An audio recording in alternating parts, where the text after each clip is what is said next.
7. Chaque découverte de grottes préhistoriques risque de détruire les œuvres peintes par nos ancêtres, il y a quelques 20 000, 40 000 ans. Les œuvres ne supportent pas la lumière ni la respiration des visiteurs. 4 grottes viennent d'être fermées en Dordogne. La plus célèbre, celle de Lascaux, est interdite au public depuis 11 ans déjà.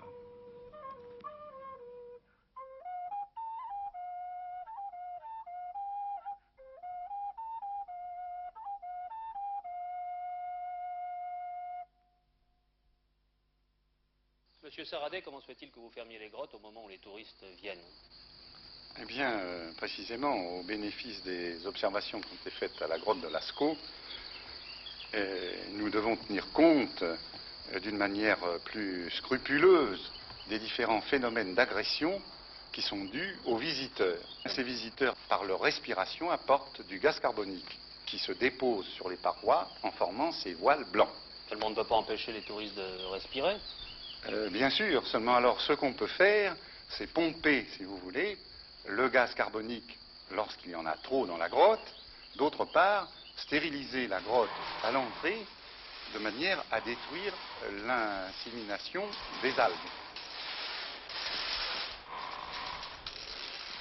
Alors, l'une des agressions les plus importantes du fait des visiteurs, ce sont ces algues vertes. Oui, en effet, vous voyez, elles se développent le plus souvent à proximité des éclairages, qui facilitent justement leur développement, mais jusqu'à présent, il n'y en a pas au niveau des peintures. Et en quoi le visiteur est-il responsable de ces petites algues vertes? Je pense que c'est véhiculé par les visiteurs, justement, oui, qui arrivent de l'extérieur avec les semelles chargées de spores, plus ou moins, et ces spores se déposent là et se développent justement grâce sans doute à l'humidité, à l'éclairage, enfin, tout ça contribue à leur développement. Là, on a un bon exemple alors de l'attaque de la calcite. Oui, absolument, puisqu'on voit quand même pas mal de plages colorées, soit au bioxyde de manganèse ou à l'oxyde de fer, mais si nous avions su ce que nous savons aujourd'hui, c'est-à-dire préserver les peintures par un brossage qui a été fait il y a quelques années, nous aurions pu la protéger comme nous l'avons fait pour celles qui sont là.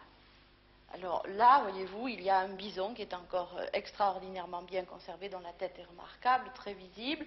Sur l'arrière-train de ce bison se trouve un cerf en superposition dont on voit les bois pratiquement de face. Le corps se retrouve encore assez bien à travers quelques dépôts de calcite encore. Et là-bas, à gauche, c'est probablement le corps d'un renne qui lui est encore intact, très bien conservé. Alors des déprédations, il y en a celle de la nature, il y a celle de l'homme, puisque vous voyez pas mal de graffitis, malheureusement. Dans certaines grottes particulièrement menacées, le nombre des visiteurs est dès à présent limité à quelques centaines par jour.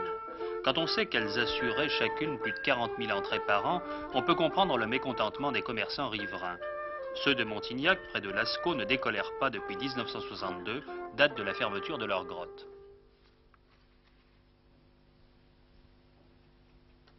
Oui, vous savez, quand ça commence à fermer, on ne sait jamais quand ça va rouvrir. La fermeture des grottes de Lascaux, comment ça s'est passé? C'est une catastrophe pour le pays. Il y avait une quantité de gens qui venaient, et non seulement pendant l'été, mais pendant l'hiver même. Il y avait des cars, etc., qui venaient avec beaucoup de personnes, qui venaient visiter ça. Tous les commerçants travaillaient. Et Lascaux 2, qu'est-ce que vous en pensez? Le deuxième Lascaux? Lascaux bidon? Eh bien, moi, j'y crois pas parce que je pense que les gens veulent voir l'authentique. Ça ne fera pas déplacer les gens des 4 coins du monde. Comme Ça, c'est bien mon avis aussi. Bah, non, moi, je suis pas de cet avis-là. La reconstitution sera absolument fidèle. Ça, je vous le Mais garantis, que ce soit fidèle, d'accord. Vous avez des artistes qui travaillent Mais là-haut. ce sera jamais qu'une reproduction. Ce Lascaux 2, bien avant d'être terminé, il le sera dans quelques 6 ou 7 ans, provoque déjà de nombreuses polémiques. Il s'agit d'un fac-similé creusé artificiellement dans le rocher que l'on prépare activement dans une petite ferme à quelques centaines de mètres de la grotte préhistorique.